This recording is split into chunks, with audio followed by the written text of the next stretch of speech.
Johno Benner joins me to talk through his couple of runners at Whanganui on Thursday. Johno, thanks for your time first and foremost. In race number 1, you've got Transitory, a horse who had a really good campaign last time in.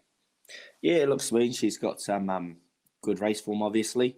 She's been away from the races for a while. She was a very weak filly, and she's definitely furnished up really well. She was due to trial the day before the lockdown thing happened, so she was pretty fit up to that point, and then she had those few weeks off, and since then she's been back in and had a really nice easy second at the jump outs the other day, and looks a nice race for her.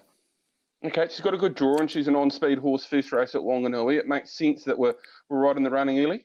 Yeah, definitely, and that was just sort of we actually had her in the trials at Otaki there, just to prepare her for sort of 1,200 metre race first up, but the track got pretty bad by heat 18, so we just opted to pull her out, and knowing that there was this little, hopefully looks like a little $15,000 trial, I suppose, just an 800 metre race, that she should have put herself right there and give herself a real good shake at it anyway.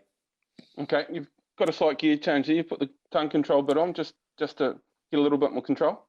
Yeah, look, she just plays around with her tongue a little bit, so it's just a little bit of a tool just to keep their tongues down and not sucking them back and over the bit, so just a little bit of an aid for the jockey there.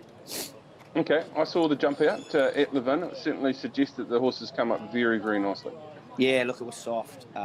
Obviously, it was 850, so yeah, she obviously she could have finished. She could have, I would have thought, put them away, but we were out there just for a nice sort of training gallop, and she went to the line untouched, and action looked good.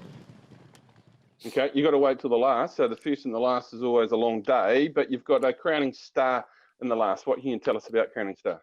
Yeah, look, she's a nice mare. I thought her trial was brilliant at Otaki. She was in the same boat. She had a race just before the lockdown, so she came back after those 3 or 4 weeks off pretty fit, and she's come up really good, and time's been her friend as well. She's getting better week by week. So, yeah, I thought she drew a nice gate there that's going to give Lisa options, depending on which way the track's playing by that point. But, yeah, she's pretty it's sort of hard to gauge, I suppose, with this new system. There's a few horses above her that have won more races, but she therefore gets weight off those, and pretty comfortable where she sits in the race, to be fair.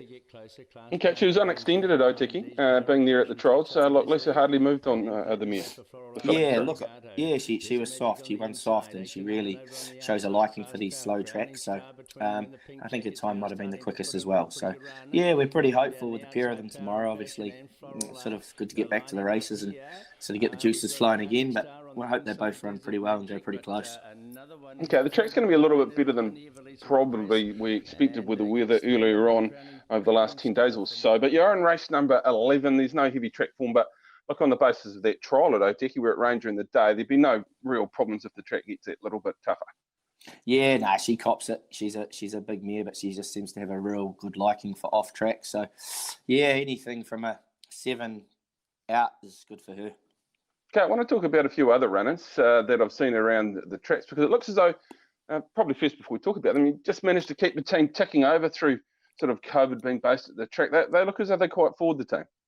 Yeah, look, to be fair, they actually all went to those jump outs. So we took 10 to the jump outs at Levin a couple of weeks ago, and a lot of 2-year-olds sort of about to turn 3, obviously. And to be fair, they were all actually were only there just to have a little look at them. We weren't sure about a few of them, a few new recruits, but look, they were exceptional. You know, I think breeding counts for a bit. A few of them have got a very good pedigrees, and yeah, they definitely shone through, and they all went really well. Okay, let's talk Happy Star, because this horse is another one that I've seen at the trials, and it looks as though it's coming up nicely, and it's one that appreciates a cut out of the ground. Yeah, look, we're expecting big things from him this preparation. He's a horse that I've got a high opinion of. He's definitely handles wet tracks, no issue. But I think later on, once he gets over a bit of ground, he proved at Whanganui in his last start, dead tracks and even a little bit better are going to be okay as well. I just think he's a real good horse. His 2 trials have been exceptional, and he's another one. He's probably put on 100 kilos from when he last raced, and he's a horse with a good future. Okay, you talked about breeding, and you picked up a very strong and good owner in Gary Harding. So I saw some of his horses at the jump outs at Levin on the 10th. I understand most of them have gone out, but there's certainly some nice horses amongst that group that Gary sent down. Yeah, definitely. Look, they're very well-bred fillies, and their pedigrees show through. They're good, strong types, and had some nice price tags on them, some of them, but they're going really well, and they've all done a little bit now and gone back to the paddock. So hopefully a couple of those can get into some of those better fillies races in the spring and through to the autumn and get a bit of a result. Okay, one of the horses that comes out of the jump outs that hasn't gone out is Invisible Spirit. What can you tell us here? Yeah, I don't mind this horse. He's really strengthened up through the time we've had him. He's on pace, and he seems to show a strong liking for off track. So, look, I don't know, he potentially could be, if we could get a maiden with him, he might be the Whanganui Guineas horse for us. His jump out was exceptional, and he's training really well too. So, yeah, he seems a nice progressive horse. We just got to obviously get a win into him, and then look at something like Whanganui and go from there. Okay, is it Key that's still in out of the other ones? Yeah, she had a trial, but we opted to put her out after the trial because, look, I'm a bit reluctant to run a filly like that on real heavy tracks on race day conditions. Definitely trialled pretty good the other day. She's very, very well bred, and you'll probably see her early spring. Okay. What's the best of the two tomorrow, Johno? It was pretty hard to split them, really, because they both met well, but Crowning Star's trial was exceptional, I thought, and she's just taken that little click of time, and hopefully she can start putting it together. Okay. Windspell heads up to Grange Williams. So are the mares heading up there? You got the first winner with Vespa. Is that a goal that you can tick off as well? Yeah, do a little personal target. Actually, already got a mare there actually, and just said to the Mark Corcoran, get her under lights already. But want a nice early one.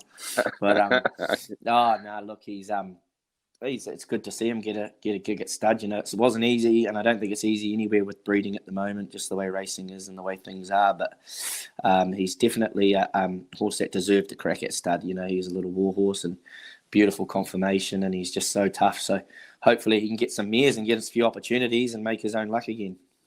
Okay. As always, Johno, thank you very much for your time, and best of luck at the River City on Thursday. Thank you.